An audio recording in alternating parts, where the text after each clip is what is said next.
Адахан мырза, сіздің образыңыз волк в овечьих шкурах. Түсіндіңіз бі? Жана 2 минут уақыт сұрасам бербей қойдыңыз. Мен bir мәселеге тоқталып кеткім келеді. Урматтуу биздин Адахан мырза, менин дарегиме өткөн апта Коопсуздук комитетинин проект долбоор закону карап жатканда менин дарегиме сын айтты: силер өзүңөрдүн досуңардын законун өткөрүп жатасыңар депчи.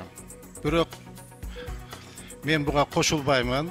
Анткени biz al долбоорду комитетте караганбыз, палатага алып чыгып карадык, аны кайтарып комитетте караштын кажети жок болчу. Эгер өзгөртүүлөр, толуктоолор киргизиле турган болсо, экинчи окууда карасак болчу. Урматтуу депутаттар, мен убактыңыздарды алсам кечирим сурайм. Бизде Адахан мырза ушундай бир мугалим болгонун, акыл насаат айткан такыр койбоду. Мен Адахан мырза бул кокуй менен сүйлөсөм эле бир балакетти баштайт экен деп, өзүн бир бийик тутуп, өзүнүн жөнүндө абдан бир бийик ойдо. Ал таптакыр андай эмес. Ал биздин арабызда отурган 88 депутаттын бирөөсү. Бул мынакей трибунада мен бир аз сын айтып койсом, мен кечирим сурайм, урматтуу депутаттар. Чындыкты чындай айтыш керек. Урматтуу Адахан мырза, сиздин образыңыз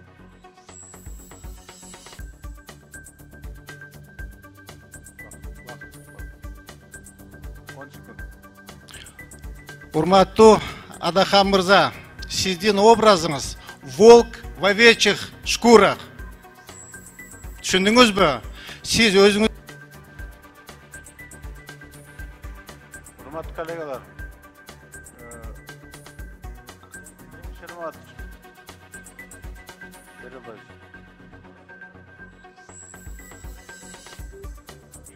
Cenk Şermatoviç, reglamент боюнча башка депутаттардын атына атап шек келтирүүгө болбойт.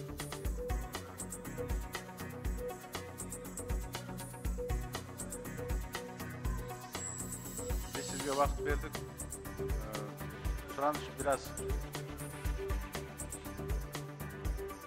Рахмат. Биринчи микрофон.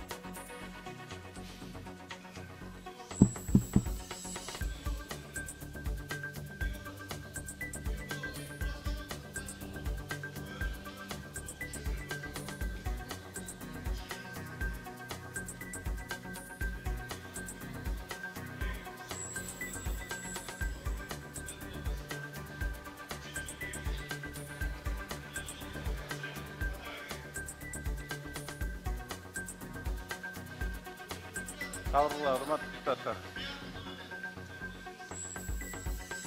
Birinci mikrofon. Рахмат Масалиев, бүтүн Кыргызстан фракция. Урматтуу кесиптештер. Бул залда ар кандай ачуу сөздөр айтылат. Мыйзам долбоору каралганда талаштуу болот, бул күткөн нерсе. Мен баарыңыздарга сабырдуулукка чакырат элем. Ар бир депутаттын адамдын атына шек келтирбейли. Ансыз деле чимкиликтин ордуна башкалар келди деп айтып атпайбы? Ошол эле бизге жетишпей турабы? Биз 5 жыл чогуу иштейбиз. Бир максатыбыз, милдетибиз бир. Мен чакырат элем сабырдуулукка, бири-бирибизди кичине аяп. Дагы 5 жыл бар. Эртең учурашабыз, көрүшөбүз. Элге чыгабыз. Бири-бирибизге шек келтирбейли. Атыбызды атабай. Чыр болсо боло берсин, талаш болсо боло берсин. Анан урматтуу төрага сиз эми сөзсүз токтото албайсыз, бирок кээ бир учурда аша чапканда микрофон өчүргөнгө укугуңуз бар да. Ошону эстеп койсоңуз. 4 mikrofon. Иман Кадырбеков. Азыр фракция башчысы болуп Жанар Кубанычбек кетип атпайбы? Ордуна талап бер көрсөтүш үчүн танап сурап атат. Мен суранат элем агрардык комитеттен. Сиздер дагы танап учурунда биздин мына Жаштык Кыргызстан боюнча токтомдун долбоорун Ыймандуу фракциясы даярдап бүттү. Кыргызча, орусча эки тилде тең. Ошону карап берсеңиздер, текст таркатылды. Анан ошол учурда сиздер да карап берсеңиздер, бүгүн чыгарып коелу, анткени жаз башталды, көчөдө эге турган убакыт өтүп баратат. Ушуну дагы киргизип коюшуңуздарга сурунат элем. Анан коллегалар, бирөөнүн адебин оңдойм деп өзүбүздүн адепти бузуп албайлы. Ушул парламенттин ыймандуу, адептүү парламент катары тарыхта калышын каалайт элем. Менен